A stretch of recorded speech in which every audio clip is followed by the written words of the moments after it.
અત્યારે કોઈ હગા બાપુજી નથી સાંભળતું, મન મહિનાથી સાંભળે બધા. હા, શા માટે ભગવાન? તો તમારું પુણ્ય છે એનાથી વિશેષ, પણ જ્યારે પુણ્યનો ઉદય થાય ત્યારે જવાબદારી વધે ભગવાન. કપાળમાં તિલક કર્યું હોય એને ધ્યાન રાખવાનું, જ્યાં ત્યાં જેન ત્યાં નથી ખાવાનું. જેના કોળા ધાકડ છે ને કઈ ઉપાધિ કરવાની નથી. કપડા પહેરે છે ને એને ફાટે એટલે હંતાડવું પડે, આમ પહેરતા જ નથી ને ક્યાં ઉપાધિ છે?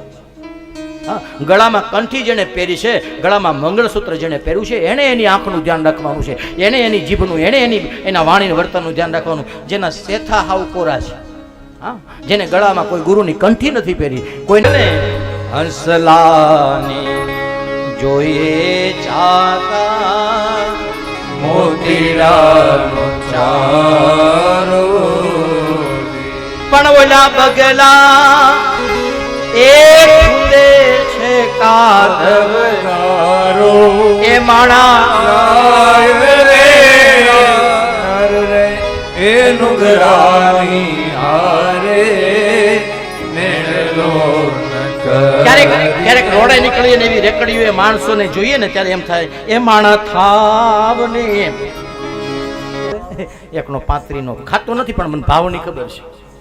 બધા વાતો કરે ને બધે પૂછો, આવું હું બધે પૂછું પાછું. તો 10-15 રૂપિયાના ભાવના 5 માવા, 10 માણા માવા, સારો વ્યસન વાળો માણસ હોય 10 ખાય, કેટલા ના થાય? 150 ના. હા, મહિને કેટલા થાય? 4500. 12 મહિને કેટલા થાય? 54,000 રૂપિયા થાય. 20 વર્ષનું વ્યસન હોય તો 11 લાખના માવા થાય. કેટલાના? 11 લાખના માવા. ન કરે નારાયણને 11 લાખના માવાથી જો એકાદી ચાંદી પડી હોય ને તો તમારા 7 વર્ષના છોકરાને હાથ જોડીને ફેસબુકમાં ફોટો મૂકવો પડે, મારા પપ્પાને કેન્સર થયું છે, મારા કાકાને, મારા બાપુજીને, મારા ભાઈને કેન્સર થયું, અમારી શક્તિ નથી, અમને ફૂલ ને ફૂલની પાંખડીની મદદ કરો ભગવાન. એક તો 11 લાખ ધોવાઈ ગયા અને પાછી ગામ પાસે ભિક્ષા માંગવી પડે, ભીખ માંગવી પડે. એટલા માટે મારા ભગવાન, જેની ઉંમર વધી ગઈ છે, વટી ગઈ છે, એનાથી ન છૂટે તો ચિંતા નહીં કરો, એનું જે થવાનું છે ભગવાન દ્વારિકા વાળો સૌને હાજા નરવા રાખે. પણ હજી યુવાન છે, હજી જે જુવાન થઈ રહ્યા છે, યુવાનીમાં પગલાં માંડી રહ્યા છે, ખોટી ટેવો પડી ગઈ છે, મારા ભગવાન મોરી પરિવારના છોકરાઓ હોય એને કહું છું, એના મહેમાનોને, એના ભાણિયાઓને કહું છું કે જો આવું નાનું મોટું વ્યસન હોય તો અહીંયા ગીલા બાપાના મંદિરે મૂકતા જાજો, આ લોકો રાજી થશે. વ્યસનથી કાંઈ ભગવાન, આ દુનિયામાં પતનના 2 જ કારણ છે, એક વ્યસન અને બીજું વ્યભિચાર. કાં તો માણસનું પતન વ્યસનથી થાય અને કાં તો માણસનું પતન વ્યભિચારથી થાય. કાં તો આંખ બગડી હોય અને કાં તો જીભ બગડી હોય, ત્રીજું પતનનું કારણ નથી. એટલા માટે કથા કીર્તન સત્સંગથી બીજી નંદ ઘેરે આનંદ ભયો કરીને નાચી કૂદીને કથા પૂરી નથી કરવાની. ભગવાન, જીવનમાં કંઈક અડવી જોઈએ, જીવનની અંદર સુધારા થવા જોઈએ, જીવનની અંદર પરિવર્તન આવવું જોઈએ તો કથા. નહીં તો ખોર જમણવારના કાર્યક્રમો તો આપણે ત્યાં ફાર્મમાં કરીએ છીએ. હા, કયો રવિવાર ખાલી જાય ઢોસા વિનાનો, કયો રવિવાર જાય પાણીપુરી વિનાનો. ભગવાન, ખાવું પીવું એના માટે કથા નથી, ભલે રાખ્યું છે બધું, પણ યાદ રાખજો આ કથા ખાઈ આ કડવા ઉપર મૂકવા માટે છે. હા, આ મરચું છે, લાડવાની હારે ઘણા નથી માગતા. ગુંદી ગાંઠિયા હોય તો હારે મરચું માગે, કઈ ગુંદી ગાંઠિયા ને મરચાં મેચિંગ કરવું હચોડું. હા, તો એ મરચું જોઈએ ને, આજે મરચું ખાઓ ને તો જ ગુંદી ખાવાની મજા આવશે. તીખું લાગે તો ગળ્યું મજા આવે. એમ કથાની અંદર તમે ખાઈ પીને મજા કરો, પણ આ બધા મરચા જેવી જે વાતો છે ને એને તમે સ્વીકાર કરો, ને એક્સેપ્ટ કરો, એને સેવ કરો. ખાધેલું વયું જશે, સાંભળેલું યાદ રહી જશે, અને યાદ રહેશે તો જીવનની અંદર અહીંયા મને ને તમને બીજા કોઈને કાંઈ ફાયદો થાય કે ન થાય, પણ તમારા કુટુંબને, તમારા પરિવારને, તમારા દીકરા દીકરી, મા બાપ, પતિ પત્નીને ફાયદો થાય. આ કથાનું ફળ છે, અને આટલી જ કથા છે ભગવાન.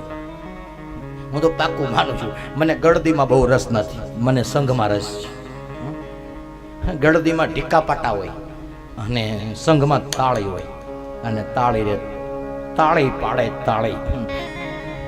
તાળી પાડે રે શ્રી વનમાળી, પેલું છે ને ઓરડાનું બધું એમાં. હા, પણ એ તાળી પાડો તો મારા રામની, બીજી તાળી નહીં. ખેર, ભગવાનની કથા, અવતારોની કથા કરતા કરતા ઉદાસ થયેલા વ્યાસજીને નારદજીએ પોતાના પૂર્વનું ચરિત્ર સમજાવ્યું છે. નારદજી કહે ભગવાનના નામ સંકીર્તનનો મહિમા એ 17 પુરાણોની રચના કરી, પણ કળિયુગની અંદર તો કલોકેશવ કીર્તન, કળિયુગની અંદર તો ભગવાનનું કીર્તન મને તમને મુક્તિ આપે. તમે એવું કંઈ સાધન કરો જેમાં ભગવાનના નામ અને ગુણનો મહિમા હોય.